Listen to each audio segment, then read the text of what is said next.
begin. So hello everyone, thank you for joining us for the Housing Stability for People and Their Pets webinar. I am Amber Freeman, the Training and Technical Assistance Coordinator with CCEH. So today's webinar is actually a follow-up to our training that we had, our annual training institute last week that I hope some of you were able to join.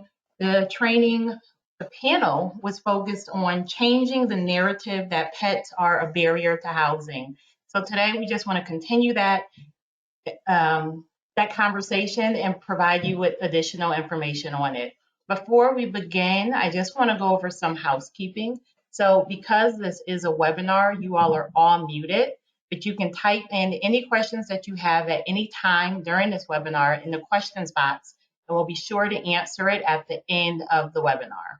Also, this webinar is being recorded and a link will be sent out to you all at a later date. You'll also receive a copy of the slides that we go over as well as resources that are discussed today. So on today's webinar, I am happy to be joined by the Connecticut Humane Society. We have Theresa Geary, who is the Director of Operations, Allison Simmerling, who is the Assistant Director of Operations, and Megan Drew, who is Operations Coordinator. I also have my colleague, Ryan Beach, joining us from CCEH, who is our Marketing and Development Coordinator. So as I said, this is a follow-up to our training, to our panel discussion that we had at our annual Training Institute, where we put out a good amount of information on this already. We're going to be talking about our PetSmart Charities grant, which is what spearheaded all of this. It's a very exciting grant program that we have with tons of information, and it's really just great. We're really excited about it. And then we're going to go into pet surrender prevention. We're going to talk about resources for pet owners. Now, our goal is to not allow pets to be a barrier to housing and to house individuals, but also we want to keep individuals housed that have pets. So resources are really important. And, finally, we're going to talk about how to request our funds, how to access the funds that we have, and go over the eligible costs for pets. So the different things that you can request funds for. To start us off, I'm going to ask Ryan to just give an overview about CCEH and our PetSmart charities. Welcome, everyone. Yes, so some of you may have joined us last week at the ATI. We had a wonderful presentation from Kelly Balthazar, who is our contact at PetSmart Charities. But just a little background to this program. This opportunity came up a couple of months ago, actually right before COVID. We have this opportunity. We were sort of invited to apply to something like this. PetSmart Charities has really evolved in the past couple of years to really look at connections between animal service organizations and human service organizations, and really address challenges for both of them, and sort of is trying to play that role and fill that space on a nationwide level. So this was a perfect fit for us.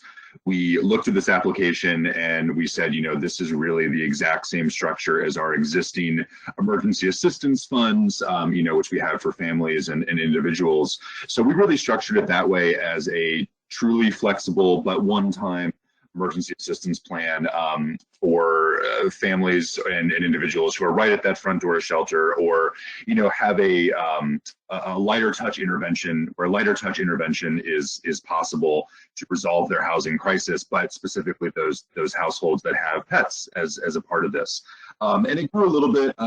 We've talked about some of those more acute cases, specifically, folks who are experiencing unsheltered homelessness, where pets may be a barrier to even enter the system. So, we will be looking at those more acute cases in a little bit of a different thing. But this program in particular is really around those kind of diversion / rapid exit light touch interventions, at that first kind of CAN appointment. So I think that's the predominance of what we're talking about here.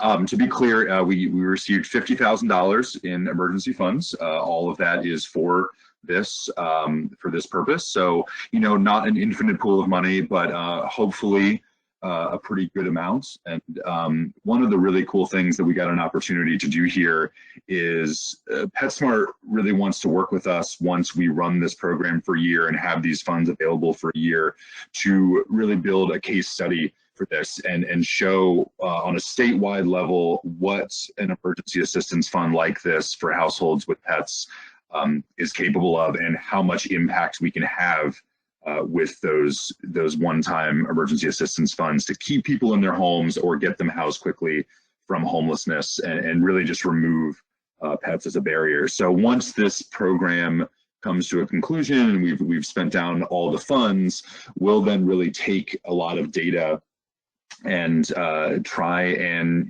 bring this out to other places across the country where they've got some resources to do a fund like this. We've already been in talks with Cincinnati has a coalition that possibly could replicate this for the city of Cincinnati, not obviously for the state of Ohio.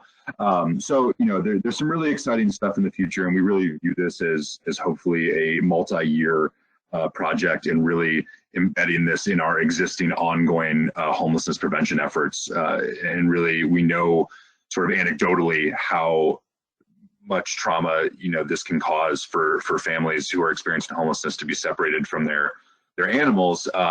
But we really want to put some data to it and make a strong case, not just for our state in Connecticut, but nationwide. So really exciting opportunity. And, I thank everyone who's here, who will be the people accessing these funds, and, really excited to move forward for the next year and see what kind of impact this can have on households across the state. So thank you for having me. That's a, kind of a brief overview. Obviously, I'm available for, any more specific questions about that part of the program, but I'll turn it to the experts for the rest. Thank you. All right, thank you so much, Ryan. So we are going to turn it over to the Connecticut Humane Society, who's actually partnering with us on this program to just be a support and provide resources and services. So we're going to hand it over to them to give their presentation, and then we'll speak about more particulars as far as how you can access the funds and really dive into the program. So Theresa, it is all yours. Thank you, Amber. Hello, everybody. My name is Theresa Geary. I'm working here at Connecticut Humane Society. We're so happy to be here and partner with all of you to help this whole relationship with the pet and the family. Next slide, please. So a little bit about Connecticut Humane Society and where we fit into this. So we have owner surrenders come to us on a regular basis.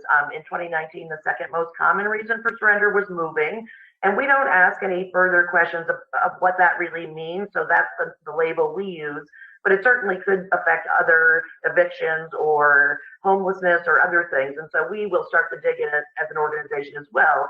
A little bit of a drop, but the number one reason is always the health of the pet, right? The people can't access the pet health care, and so they end up coming to us for 2019. And 2019 and 2020 are going to be probably an anomaly for us as the crisis of homelessness and housing becomes even more apparent. Next slide, please. This is a snapshot of the 2019 homeless surrenders that we got. These are actual animals that we took into our facilities that the owners did not have a place to live. And so this is something we see. And we probably aren't capturing the actual numbers, but this is the numbers. These are the numbers that people actually said to us this was the reason they needed to surrender. And so this program for us could be even more beneficial to really keep that loop closed and keep those pets in that home. Obviously, when you're working with these folks, you need to kind of think through what their basic pet care and necessities are, because they have to be able to support them longer term, right? It's not in the immediate, like getting them into housing is great, and that's important, but these pets are going to need ongoing care and just general basic needs. And so we'll get all of this information to you after this presentation. But again, some basic stuff here. Next slide. more basic pet care and necessities. So obviously exercise, enrichment, social interaction. And when we talk about social interaction, we also want to make sure that the pet is safe in the home from other pets or from the people, right? And that the people are safe around the pet. So those are really important pieces when you're working with these folks to kind of dig into and ask them how those relationships are working for the entire family. And then veterinary care, that's one of our biggest, as you heard earlier, that's one of our biggest issues is getting veterinary care to these folks or them accessing veterinary care they can afford. And in many cases, they don't access it because they can't afford it because of other reasons like homelessness or on the brink of homelessness. And so that's an important piece that these people need to understand what these pets require and then how to get it to them. Next slide, please. And then, of course, budgeting, right? This, like I said, is ongoing. And so these folks need to think through what does this look like down the road so that they have that in their budget, they have that in their household needs list, and that they can actually continue to support that pet longer term in the home. And that's Allison. Hi, good afternoon, everybody. My name is Allison Simmerline. I'm the Assistant Director of Operations at Connecticut Humane Society. I'm going to talk to you a little bit about the difference between surrender and support, and then give you a little bit of information about how to dial down into what the client and what the pet might actually need. So in our industry, the difference between surrender and support, and it sounds like in yours as well, is when they are surrendering a pet, they are signing a contract and they're giving up rights to that pet permanently. That's essentially relinquishing ownership, and they're saying, we either can't or don't want to have this pet in our lives any longer, and so we're going to turn that over. Support is when we're assisting them through whatever means are available to enable them to keep that pet at home. A lot of times surrender requests are driven by support needs. And so they may not need to surrender that pet. There may be ways to enable them to keep that pet with their family in their home, wherever they may be going. But there are other times where surrender really is a need. When somebody starts out by saying that they have a pet they need to give up, or that they can't go forward because they have a pet, you need to figure out what the right direction is that we want to steer them. If they really need to surrender, you need to ask some questions. Is keeping the pet going to be harmful or dangerous to any of the people in the home? Is keeping the pet going to be dangerous to other animals? And that may be other animals in the home or other animals in the community. Does keeping them prevent this person or this family from getting what they need? Does keeping them prevent the pet from getting something that the pet needs? And then can the owner plan to keep that pet longer term? There's a lot of crisis support available, but right now there aren't a ton of programs out there that are designed for long-term or lifelong support. Surrender is definitely going to be a need anytime keeping the pet puts the people or the pets at risk. That could be medical risk, it could be behavioral, it could be psychological, it could be physical, it could be legal. There's all kinds of risk associated with everything we do in our lives. But if keeping that pet at home is going to put the pet or anybody in that home at risk, then surrender really is going to be a need. It might also be a need if, even with support, that owner isn't going to be able to maintain that pet for the rest of their life. As I mentioned, a lot of the support systems out and available right now are designed for sort of short-term crisis support and not that lifelong support for what could be 15 or 20 years, depending on their life and the pet's length of life. Next slide, please. So you've figured out that surrender isn't a need, but what if it's still a want? There are some people out there who want to surrender their pets, and there could be any number of reasons, and that's okay. There's no judgment, right? People change their minds, lifestyles change, new things come up, new information, and it's okay for people to decide that bringing their pet with them either isn't something they can do or something they want to do.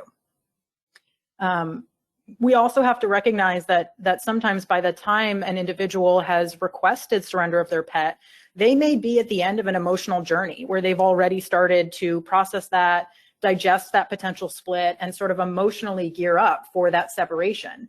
And so by the time they get to the place of verbalizing it and asking for it, they may be at the end of that journey. They may have already built some walls and sort of cordoned it off in their minds and in their existence that that's where they're going, and asking them to shift gears and move back into this thought of keeping their pet might be too much for them. And that's okay too. Another thing that we'll often find when people want to surrender is that they may be asking for help because it may be a call for help, for lack of a better way to say that, right? They may not know that there are support services available to them. And they might think, listen, either I keep my pet and I am fully responsible, or I give my pet up. They may not know that there's this support program in the middle. So how do you figure it out? How do you figure out whether they want to surrender their pet? And the answer is you got to ask them clarifying questions. When we have somebody who we feel may be on the fence in our organization, it's not uncommon for us to ask something like, are you 100% sure that this is what you want to do? There's no judgment one way or another. We just want to make sure that if we move forward with surrendering this pet, that you understand that's a final decision and that there may be other services out there. Sometimes people will say one thing and they'll mean another thing. So they might come to us and say, I'm moving and my new place won't take pets, so I have to give them up. So we'll ask some clarifying questions. You know, in their mind, it might be I'm moving and I can't because my landlord, but we'll ask, what is it about your move that's preventing it? Is it a landlord's policy? Is a landlord prohibiting only this pet, or is it all pets or only certain breeds of pets? When you say your landlord, is it because there's an allergy in the building? So sort of getting to the root of why they are looking to surrender helps figure out whether or not they truly are looking to surrender, or whether they may not be aware that there are other support services out there and legal support in some cases to enable them to keep their pet if that's something that they truly want to do. And we will directly ask that in certain circumstances. We'll say, listen, if you had support for this issue or these other issues that you've sort of indicated are underlying, would you want to keep this pet? Or have you made the decision that this is what's best for you and your family? At our organization, we use a document called a pet personality profile. It is it's not too lengthy, but it's a couple pages long. We've also digitized it as a web form now to be completed on our website. But the pet personality profile, or the PPP, it helps us identify what challenges a pet owner may be facing beyond what they've disclosed as their initial surrender reason. But it also gives us a lot of information about that pet's history.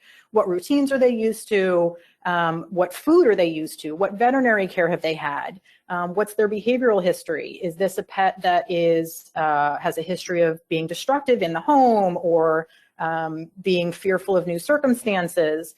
And the PPP is really beneficial to us because it helps us figure out what surrender prevention services may help that owner if that's something they're interested in. You know, if they say, you know, my primary reason for surrender is because I can't afford the medical care for my pet. And then further on in the PPP, they give us some information about my dog has been sneezing for 6 months. That helps us dial down into what kind of support may be available for them. We also have a document that we call, internally, we call it our cheat sheet. And you can see on the screenshot here that writing in red is stuff we have written into an internal document. I believe we can share that after the program. But they're little tidbits of information that help our staff and our employees understand why we're asking some of those questions, and hint at sort of follow-up questions to dig a little bit deeper without prying and making people feel defensive. So I believe we can share that with you guys after the presentation as well. If you get all the way to the point where the person is going to move forward with surrender, it's helpful to know at our organization a little bit about what that process looks like. You may want to share this information with clients so that they understand ahead of time. Always better, I think, for people to be fully informed and aware of what they're walking into. So surrender at our organization requires an appointment, and we do require paperwork ahead of time. That's the PPP that I referred to earlier. So if somebody is looking for surrender, we do ask that you call first, or they call first. We're going to ask basic questions on the phone about the health, behavior, and temperament of the pet. We'll ask them to complete that PPP through that web form that we have available. They can complete it right online, on a phone, on a tablet, whatever is accessible to them, and then it submits it directly electronically to us. If they have any prior medical records, we're going to ask them to send that documentation over, and then a representative will call them back to talk a little bit more about that PPP. Those are sort of those red hints from the earlier slide, where we're asking sort of more prying questions to figure out what's underlying. If all goes well and the client is prepared to move forward with surrender, and this seems like a pet that our organization will be able to help, then we'll schedule them for an appointment to come in. And if that's not a good option for them, then we can refer them to some other resources. At the surrender appointment, we're going to meet the animal and do what we call an intake exam. We're going to check out their behavior, check out for any signs of medical concerns. We're going to explain everything that we find to the owner so that they're fully informed and they know exactly what's going on and what our concerns or no concerns are. We'll explain the process for them. We do have a couple of different surrender contracts in our organization based on the condition of the animal, whether there's underlying medical or behavioral issues. There's different contracts because we want owners to be participatory in that process. And of course, if they don't surrender to us and we refer them to some other resources, whether that's other surrender resources or other support services, then we're going to transition here over to Megan, and Megan will talk to you a little bit about what kind of support services exist out there for people who are not going in the direction of surrender. All right. Hi, everybody. My name is Megan Drew. So like Allison said, I'm going to go into a little bit of some of the programs that we have here at the Connecticut Humane Society to help pet parents keep their pets in their homes. So the first program that we utilize probably most often is our Pet Food Pantry. So this program started as a result of the 2008 financial crisis. And so really it was designed to try to help keep pets in their homes and out of shelters. We do have some guidelines for this program. We recently made the application online. So that was one kind of good thing that came out of COVID, is that we were able to get a lot of our communications electronic so that they didn't have to worry about stamps and mailing in applications and things like that. So to apply for our Pet Food Pantry program, the first thing that we do ask of a client is that they show some evidence of financial hardship. And that is really a pretty flexible area. We're just looking for basically why they need the help. And a lot of times folks are already receiving different state social service programs and things like that. And that's just kind of what we're looking for, just seeing what the need is. The next thing is that we do want to make sure that these folks and their pets are complying with state law. So we do ask for a copy of rabies vaccine certificates for any cats or dogs. If they don't have their rabies coming into the program, that's okay. We'll work with them. We have our clinic here and we can provide them with other options as well. We'll get into that in just a few slides, but that is something that we can work with them on, but we do want to get everybody up to that level of state law compliance. The other kind of condition of the program is that it is relatively short term. I use that kind of loosely. So we do ask that our maximum enrollment is 2 years per household. And basically, we want to try to be fair to all the members of our community. It is a pretty highly in demand program. So we want to make sure that we are able to spread those resources as widely as possible. All of the food that we use in our program, it's all donated. So it's either donated directly from the manufacturer, different retailers, and also just, if we can go back just for a sec, sorry. And from just the members of the general public as well. At each of our pantry distributions, they happen once a month.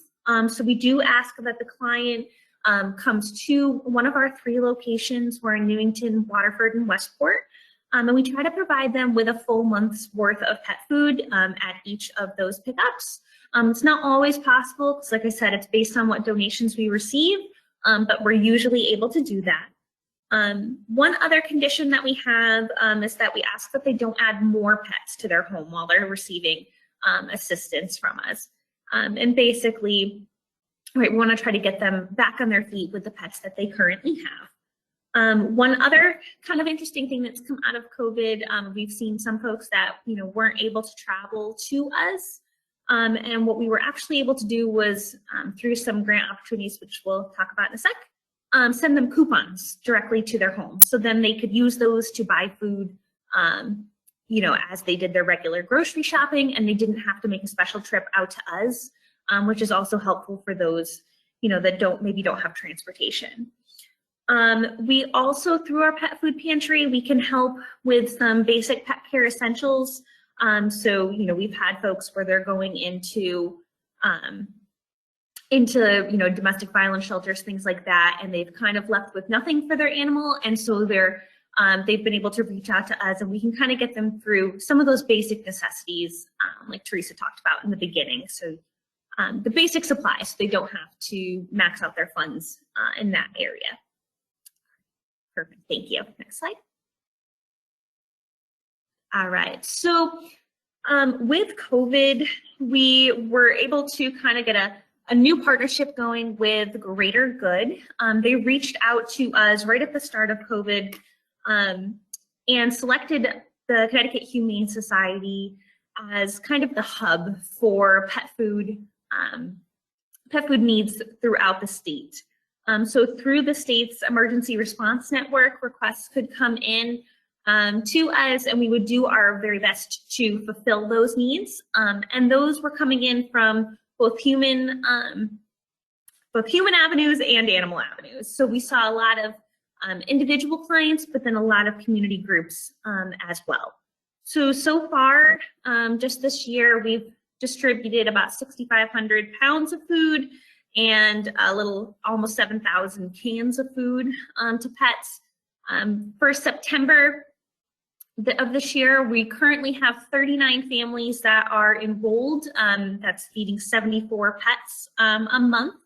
And that's a hard kind of number to say, like what our program max might be, because your Chihuahua, eats significantly less than your home of 5 Great Danes. So we kind of that's a very fluid number, kind of how many folks we have at any one time. But right now we have not had to turn anybody away, based on food that we have. So through those Greater Good partnerships, like I mentioned, the first one came into us from Hills, which you guys might know from Hill Science Diet, which is a partnership that we have here as well. And they were able to provide us with a whole truckload donation of wet dog food, which was amazing. And so almost 12,000 pounds of that food were distributed at the start of COVID. A lot of that went out to 13 different rescue groups that came in through that emergency network. 6,500 of that food went directly to the Connecticut Food Bank, and they distributed that through their pickups and their mobile units throughout the state as well. We next had a donation through Rachel Ray, and they donated wet cat food. So we were able to distribute just about 3,000 pounds of that to 7 different community groups, on top of individual families as well. And we were actually able to bring a bunch of that food up to Food Share. So they were able to distribute that as well. The great thing about kind of partnering with some of these more human-centered food pantries is that a lot of them, as we've seen, have the ability to kind of get out into those individual communities. That's something we're kind of still working on from our branches. So it was a really great mechanism already in place to get that food where it needed to be. We also have a long-standing partnership with the St. Vincent de Paul place down in Norwich. So far this year, we've given, this number was as of September, it's gone up a bit now, but about 1,100 pounds of food that they're distributing through their shelters and food pantries as well. All right, next slide, please. Perfect. All right, so this is kind of gets into what Ryan was talking about in the beginning with this new partnership through the grant funding that's available from PetSmart. So what we've tried to do is come up with a couple of different programs that will help kind of eliminate those barriers to someone getting into housing based on their pet's medical status. And what I mean by that is the first is just your basic state law compliance. So in Connecticut, all cats and dogs are required to have a rabies vaccination. A lot of landlords, things like that, they will ask for proof of rabies vaccination. So that's kind of our first basic level we'll get into. The next one is to get a pet ready to go enter a boarding facility. So if that is the case, if someone's entering maybe a shelter where they can't bring their pet with them, or if they are temporarily homeless and they need to go into a boarding facility, we want to get them covered so that they are eligible to do so, because most boarding facilities do have some vaccination and testing requirements. And then the last one is some common illnesses. So kind of like what Allison mentioned, if we're seeing that maybe they can't keep their pet in their home because that pet has a common ailment that we might be able to help them out with, we've created some kind of treatment plans for them as well. I think at the end here, we're going to go into more about exactly how that referral process is going to work.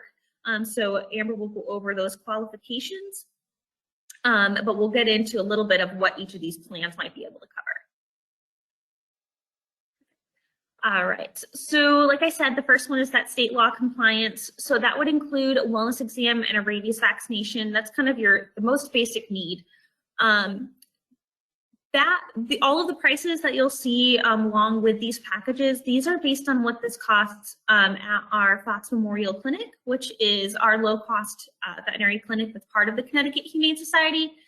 So these prices are probably a little bit lower than you'll see just on the general market because it is donation subsidized, but it still can be costly to someone who has no funds available. So we want to try to cover those basic needs. So the next one is, like I said, the wellness. So for boarding facilities, so that's a little bit more lengthy, right? So those facilities are going to look for things like that the pet has been tested for parasites. So they're not bringing those things into the boarding facility, that they are vaccinated, and that's going to go above just your state law requirements. Because again, they want to protect the animals in their facility from those communicable diseases. They're also, most of them will check that they are on preventatives for heartworms and flea and tick. So all of that can get a little costly. So that's what we want to help out. We don't want an animal not to be able to go into boarding just because of these requirements. And then the last one you'll see there are for our seniors. Right, so it's going to be everything that you see in package 2, but with some blood testing as well, just to kind of see where they are with their general health. Okay. All right, and then these are kind of those basic medical ailments that we see most commonly coming into the shelter and also into our Fox clinic. These are things that we are hoping that they're more or less one-time fixes. So if an animal has been suffering from an upper respiratory infection, these are kind of the things they need to kind of get back on their feet. And we don't want to see someone have to surrender their pet, because their pet has a pretty treatable condition. So that's what we're looking at here. Same thing with UTIs. So that's your urinary tract infections, another super common reason. A lot of times, like Allison mentioned, the surrender reason given isn't necessarily the whole story.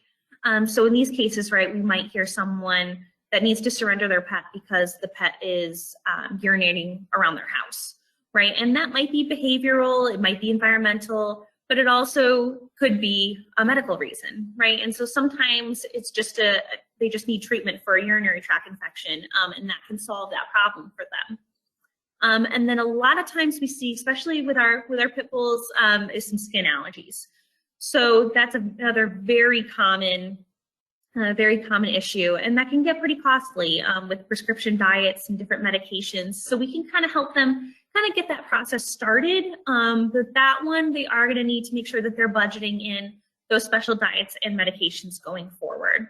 And then the last thing is spay neuter, right? So that varies greatly depending on the type and size of pet. But again, we do want to make sure that we are stopping overpopulation when possible. Alrighty. Okay, so all of these resources here are going to be available on a document after the presentation. I just want to kind of briefly touch on them. So the first here, these are all vaccine clinics. The one thing you just want to check with is to call those individual locations and just make sure that none of these practices have changed with COVID. So these are usually ongoing rotating programs, but just check with each location individually. Okay. All right, and then for spay and neuter. So spay and neuter, some of these programs you'll see listed out, and again, this will be available to you after, but they do include those vaccinations as well, so that's really helpful. And then some of them also have specific pit bull programs because that tends to be one of the more prohibited breeds and rental situations and things like that, and they are one of the more commonly surrendered breeds. These programs are great because they can help to keep those pets in their home at a lower cost. All right. And again, a few more here. You'll get these. The one other thing I want to mention is just to make sure that you do reach out to these organizations in advance, especially with COVID. A lot of places are booking out pretty far, which you might notice if any of you are pet owners as well. A lot of those appointments are booking out a bit right now. Okay. All right, and then our last program that I'll touch on here is our community pet wellness clinics. So we started these around 2016 when we were able to get some grant funding to get these started. So we started out, most of our programs started in Norwich, and we pulled those clients as we were kind of doing a needs assessment there. And the biggest problem most of them had was the cost of veterinary care. So you'll see that quote at the bottom there that 53% of those participants said that veterinary care was the most challenging part of owning a pet. When we kind of dug into that a little bit deeper, one of the biggest problems we saw, and in speaking with animal control in these areas, was fleas. So a lot of, especially the apartment buildings, they had big flea problems. So we wanted to kind of see what we could do to help with that. And again, just provide some veterinary assistance to these low-income communities. So just this past year in 2019, we held 10 of these clinics across the state. And these clinics are completely free to the pet owner. The towns that we take them to depend on where the grant funding comes from. So some of them are by county, some are specific towns. Last year, we treated 486 pets through this program, and you see the breakdown there. We were able to provide 354 Seresto collars. If that's a product, if you're not familiar with it, one thing we like about it is that it provides 8 months of continuous flea and tick prevention. So it's not just kind of that one-time deal where it's still leaving them hanging in the future. It does provide some longevity. So that's one area that we really like. All right, and I think I will hand it back over. Thank you, Megan. So as you've seen from what we've talked about so far, there's loads of resources out there. Our goal is to do what's best for the person and the pet. Loads of research has been published about the benefits of pet ownership on people's health, emotional, mental, all kinds of different parts of our lives. And especially when someone may be facing homelessness or a significant life change, the idea of separating from their pet may just be completely unfathomable. I'm sure some of you have probably had conversations with people over the years who've refused help because they won't separate from their pet. So when an owner is interested and when it's reasonable to support that owner in keeping their pet, that's great.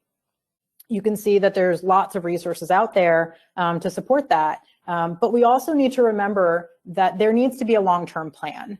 While there are loads of resources, the owner needs to think about what their long-term plan is going to be. A lot of the resources that Megan went over and that you guys have seen and that you'll find potentially on your own, a lot of those resources have a time limit. And that allows them to help the greatest number of people and the greatest number of pets. But it does mean that the people who enroll in the program may not be able to rely on that for lifetime care and lifetime support. Our Pet Food Pantry, for example, is designed to support pet owners through a short-term crisis. And a lot of our clients appreciate that and are able to resume responsibility within that time period. But some of our pantry recipients have been on the pantry for well beyond that and expect it to sustain them for the entirety of that pet's life. And that isn't a sustainable model for that owner or for the program. Medical support's also available, but again, it's often designed to support sort of diagnostics or single issue care that's a barrier to retention. And owners need to consider that when they receive that medical support, particularly if they do something more than just the basics, if they go into problem care or diagnostics, that could unearth some underlying medical conditions. That pet could have diabetes or thyroid disease or any number of other issues that will require long-term or lifetime support. And so there's so many what ifs that there need to be some conversations about what does that long-term support look like for that person, because otherwise all we're doing is delaying that separation and not preventing it, not supporting it. So as you have conversations with your clients who are looking for support, engage them in some conversations about what that long-term care might look like. What plans can they make to feed their pet beyond their pet food pantry enrollment? What plans can they make to resume medical responsibility for their pet? Not everybody's going to have those answers, and certainly not if you're catching them in a moment of crisis. But to have them start thinking about it helps them prepare for what that will look like long-term. And it helps set them up with some realistic expectations about what services are out there. Our industry has changed, as I'm sure yours has, so much in the last 10 years, 5 years, 8 months, that long-term might look different. By the time they reach the end of their pantry enrollment, there may be other resources available to them. But it's important to start thinking about it so that it doesn't feel like a surprise when it pops up.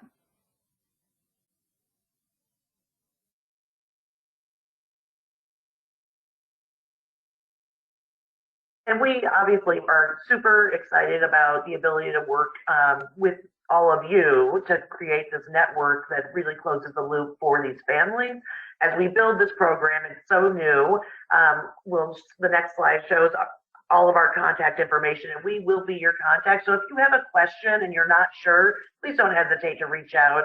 We'd rather kind of sort through it as a beginning of a new program than not address it at all. So it could be the craziest question you might think you're about to ask, but ask it. And we don't know that there might not be an answer out there. So please don't hesitate, because you're all going to help us build this program too. We're going to hear from you what the needs are of these folks, and we may be building other programs at Connecticut Humane Society based on the information you all have. So a true partnership, and I think we can do some great things. Thank you so much.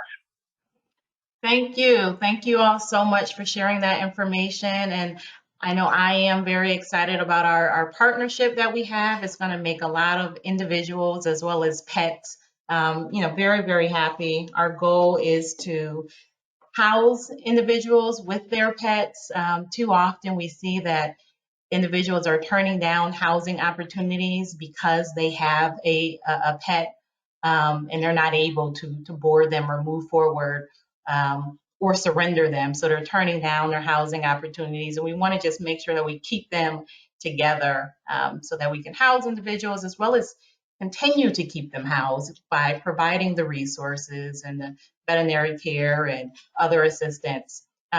So thank you all so much. We're going to go into a little bit more about about the program and who is eligible. So the program is for, ideally, it's for individuals that are experiencing Category 1 homelessness. So it's individuals that are lacking a nighttime residence, they're literally homeless, they're sleeping on the street, that's not meant for human habitation. It's for those individuals and families, as well as those experiencing Category 2 homelessness. Imminent homelessness. So it's for them ideally. As Ryan said in the beginning, the main focus is rapid exit and shelter diversion, with the goal being, we can provide the funds for the pet deposit, or help someone put their pet into boarding so that they can find a apartment. So those things, so that they can be housed. But this is year one, and we do want to house people that have pets, but we also want to keep individuals and their pets together. So it's also for individuals that are at risk of losing their housing due to their pet.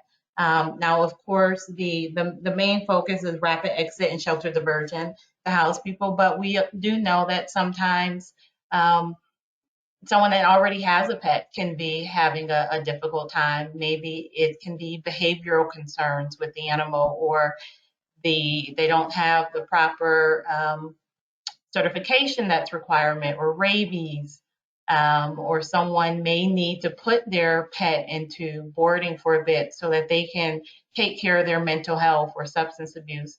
So in those cases, that is an option as well, but we want those to be case conference through the CAN, and we'll see what we can do in those situations. So how do you actually access the funds? So an organization has to have a signed MOU with CCEH. If you have already requested flexible funds from us before, most likely your organization already has an MOU. And then the staff completing the request must have attended a CCEH diversion training.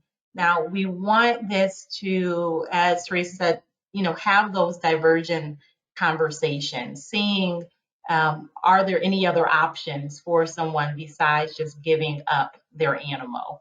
But with the diversion training, we are also going to include a pet component to it, so that someone can know how to navigate that conversation, give the resources, give the solutions, instead of simply saying, you can just give up your pet. Also, to access the funds, we want client documentation to be on file for auditing purposes, and access to the smart sheets. So if you have the MOU with your organization, you will already have access to smart sheets. So a link will be sent for you, and you can complete the request form, and that's for organizations that have a signed MOU. If you do not have a signed MOU, you can contact us, and we'll see about how we can set you up with getting that MOU. So we've touched on many different things and kind of gave a little overview of different things that the eligible costs for the pets. But just to be clear, so it must be related to housing. The goal is to be able to remove barriers, that a pet is a barrier to housing. So pet deposits, oftentimes a landlord will require a pet deposit, and individuals do not have funds for that. That is something that we can assist with. Veterinary costs, spay, getting neuter, vaccinations, certifications, registration costs, the standard state registration, but as well as service animals. A lot of times people there's a large expense with that. And for a service animal, it's obviously for a need. And we can assist with covering the cost for that, as well as support animals. Sometimes a animal is truly a support for someone, and they need the documentation to support that, to prove that that animal is an official support animal. Also, a lot of landlords are requiring pet liability coverage through renter's insurance, just in case, you know, an animal may destroy the unit, or if anything happens, just to be safe, landlords are requesting that. So that is something that we can assist with. Behavioral training, that will be on a case-by-case basis, depending on what the needs are, what's going on in that situation. And then supplies. You know, we want to house someone with their pet, but we also want to make sure that the animal has what they need to be comfortable. So a crate, a leash. If they're in an apartment complex, you know, they should be on a leash. Limited supply of food, and any other necessary basic needs that can be taken care of, as well as kenneling. Limited kenneling stay, there has to be a cap on that. It really shouldn't be more than a month, and it should be connected to some type of permanent housing plan. So say if an individual is, you know, they've been accepted into a program, they're looking for apartments, and temporarily they do decide that, okay, they'll stay in the shelter. They're willing to stay in the shelter, but they want to make sure that their animal's okay. So they will kennel them for a month or so to give them time to look for an apartment, and we can cover the costs for that. And then also transportation to services. So that is connected to an approved cost. So if they need to go to the veterinary, if they have to go to behavior training, so it's already connected to one of the approved costs above. It's not just a random, you know, transportation to any services. I hope I gave a thorough overview on the eligible costs, and again, it is connected to if your organization has an MOU. This is our first year. We want to try to really just see what the needs are. It's pretty flexible, but there is a cap, as Ryan said, it is $50,000, and we want to be able to house individuals as well as keep them housed. So if there are any questions regarding how to access the funds, Diana Bruby, who handles a good amount of our diversion funds, can be contacted. And you can contact her at druby@cceh.org. If you have any other questions or concerns related to this, you can also send the email to training@cceh.org. Right now, I see that questions are coming through, so feel free to input your questions in the box. And Ryan, I'm just going to ask you as I look up questions, if you can just cover anything else that I may have overlooked during this time. I think that covers it pretty well, right? As Amber said, you know, it is important to remember that this is a truly flexible funds. PetSmart Foundation has been really wonderful to allow us to really sort of use this funds again without almost any restriction, as long as it's essentially a cost that is associated with housing in some way, shape, or form. And, you know, as I mentioned earlier, so much of this is a little part of that data collection as well. So, you know, we do have it open, but right, I think it's important to just reemphasize this idea that it's not $200,000, $300,000, $400,000 yet. I mean, obviously, we're hoping this kind of continues in perpetuity, and we sort of grow it based on need. But as of right now, we also want to make sure that, you know, we're sort of doing the maximum impact over the course of the year, which is why we really structured it like our existing emergency assistance and diversion funds, because, you know, we now have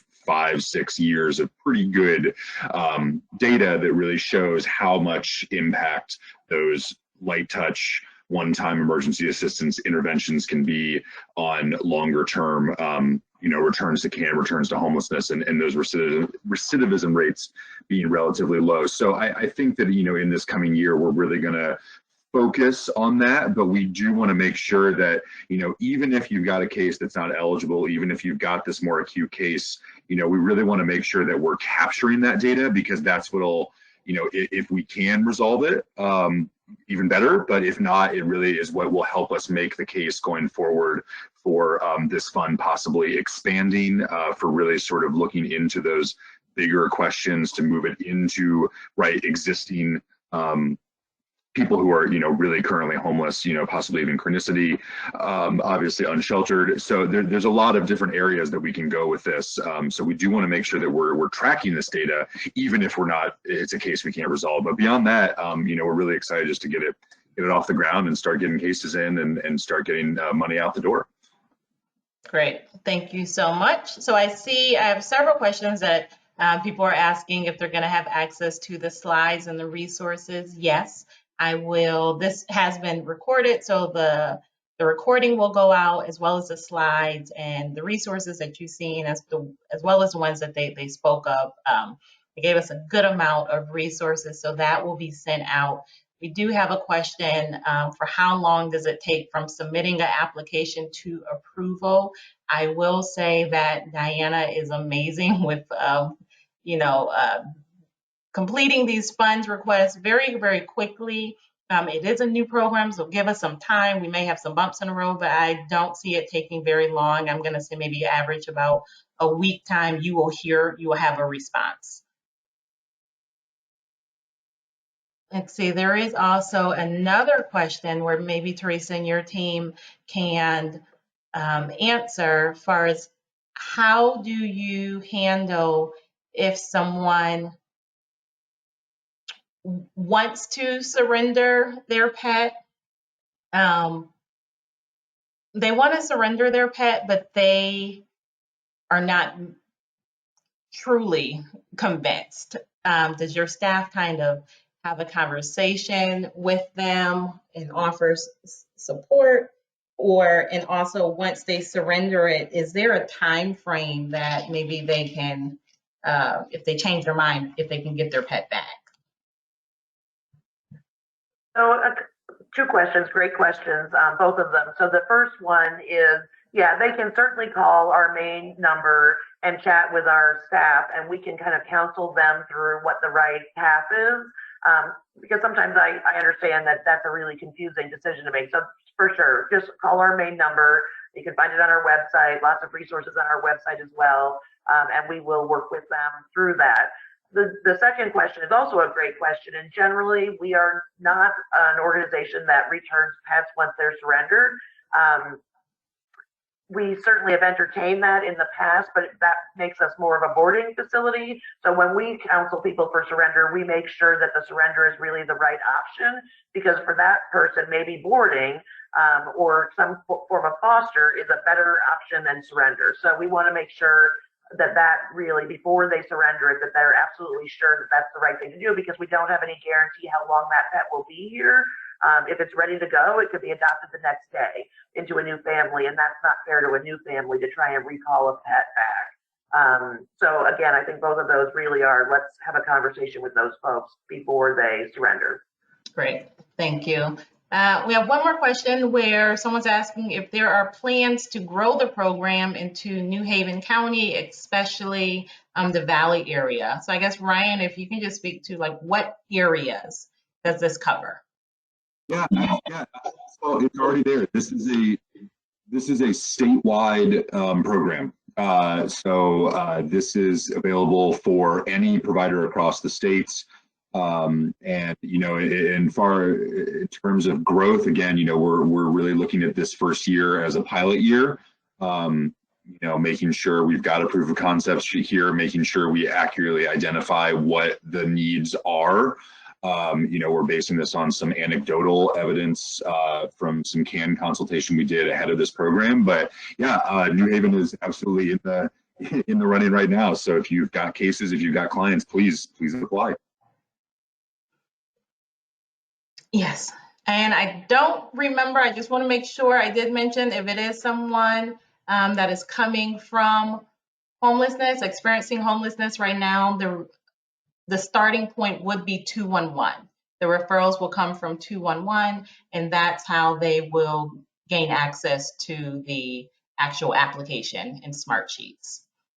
If it's someone that is already housed, but they're having a really difficult time, they're at risk of losing their housing, they may need some extra resources, some support, some just creative thinking around it, then that should come through the CAN. So case conferencing should be held, and then we'll see what we can do from there. So I don't remember if I completely covered that, but that is all for our questions that we have. If you all have any other questions that come up, feel free to send an email to training@cceh.org. You also have contact information from the Connecticut Humane Society, and I will send out their information and other resources. So thank you all, Theresa, Allison, Megan, Ryan. Thank you for joining me. This has been recorded, so the recording, the slides, and the resources will go out to you all. So thank you for joining us, and you all take care.